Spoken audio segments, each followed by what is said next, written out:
लामा साहब, आप क्या कहेंगे कि वैसे तो कहा जाता है ना कि कोई अच्छी बात कहे और अगर आप उसको पूरी तवज्जो से सुने तो वो बात ताहयात आपके साथ रहती है, लेकिन हर साल रमज़ान में हम इतनी प्यारी गुफ्तगू करते हैं, इतनी अच्छी चीज़ें सीखते हैं, फिर उनको फरामोश क्यों कर देते हैं?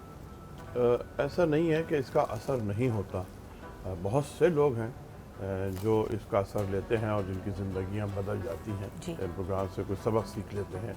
अच्छा, कोई 100% लेता है, कोई 50% लेता है, कोई 10% भी लेता है, ये भी है। जहाँ तक अक्सरियत का ताल्लुक़ है तो वो तो कुरान ने खुद कह दिया कि अक्सर हम ला याक़िलून, अक्सरियत अक़ल नहीं इस्तेमाल करती, वो ज़ाहिरात पर जाती है और वक्ती मफाद पर जाती है। दो तीन बातें ये जायज़ा रात चूँकि है, इस हवाले से मैं अगर इन दो तीन चीज़ों को मुसलमान अपने पल्लू से बांध लें और अपने दिल में नक्श कर लें तो मैं समझता हूँ शायद हालात बहुत बेहतर उनके ज़िंदगी के हो सकते हैं।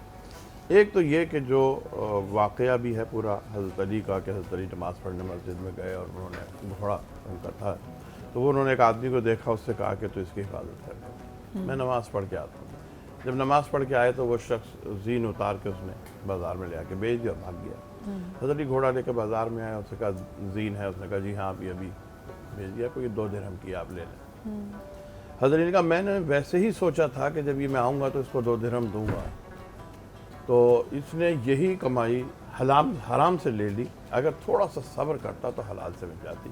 और उसके बाद आपने एक जुमला कहा, सच कहा मेरे नबी ने, सच कहा मेरे नबी ने कि तुम्हारा रिस्क मुकर्रर है, चाहे तुम उसे जल्दी करके हराम से लो या सब्र करके हलाल से लो, सुभान अल्लाह, उतना ही मिलेगा। सुभान अल्लाह। मिला उसे वही 2 दिरहम, थोड़ा सा सब्र कर लेता तो हलाल से मिल जाता। तो जो रिस्क तुम्हारे लिए लिख दिया गया है, तुम उसे कम तोल के मिलावट करके तुम ये समझ रहे हो कि हम उसमें इजाफा कर लेंगे, उससे इजाफा नहीं होगा। वो उतना लिखा हुआ है, तो मिलावट ना भी करो, तुम वो ना भी करो, तब भी तुम्हें मिलेगा। तो ये एक सबसे अहम चीज़ का रिस्क तुम्हारा जो लिखा गया है वो लिखा गया है। सर भाई, फिर हम रिस्क की कुशादगी की दुआ भी तो करते हैं ना? मैं अर्ज करता हूँ, 2 चीज़ें कही गई हैं। ऐसा नहीं है कि दुआ से रिस्क में इजाफा नहीं हो सकता, लेकिन उसमें ये भी कहा गया कि रिस्क में इजाफे से ज़्यादा उसमें बरकत की दुआ करो। सुभान अल्लाह, रिस्क कसरत में से ज़्यादा बरकत की दुआ करो। इसलिए कि कसरत, अभी भी हम देखते हैं कि पहले हम 100 रुपये में खुश होते थे, अब हम 1000 रुपये में भी खुश नहीं हो रहे। लामा साहब, ये अपने इतनी खूबसूरत बात की है, क्योंकि हम देखते हैं कोविड से ये रविश चल रही है कि हम आपस में बैठ के इसी परेशानी का इजहार करते रहते हैं कि पहले बहुत अच्छा कारोबार चल रहा था, अब कम हो रहा है। लेकिन अगर हम वाकई अपने दिल पे हाथ रख कर सच बोलें तो हम ज़्यादा काम कर रहे हैं, ज़्यादा कमाई कर रहे हैं, लेकिन ये जितनी तेज़ी से आ रही है उतनी तेज़ी से चली भी जाती है। बरकत नहीं है जी। और उस बरकत न होने की वजह यह है कि हमने जो तकाज़े हैं बरकत के, हलाल व हराम, सदक़ात, फितरात जो निकालने होते हैं, वो ये 2-3 चीज़ें हैं, वो हमने छोड़ दी हैं। दूसरे, हमने नाशुक्री बहुत, अल्लाह की बहुत नाशुक्री की है। हम हर लम्हे कितना ही वो दे दे, हम नाशुक्री करते हैं। और परवरदिगार आलम का कुरान मजीद में इरशाद है, इन शकरतुम लअज़ीदन्नकुम व इन कफ़रतुम इन्न अज़ाबी लशदीद। अगर तुम मेरा शुक्र करोगे तो मैं इजाफ़ा करूँगा, और अगर तुम कुफ्र करोगे तो फिर मेरा अज़ाब बहुत शदीद है।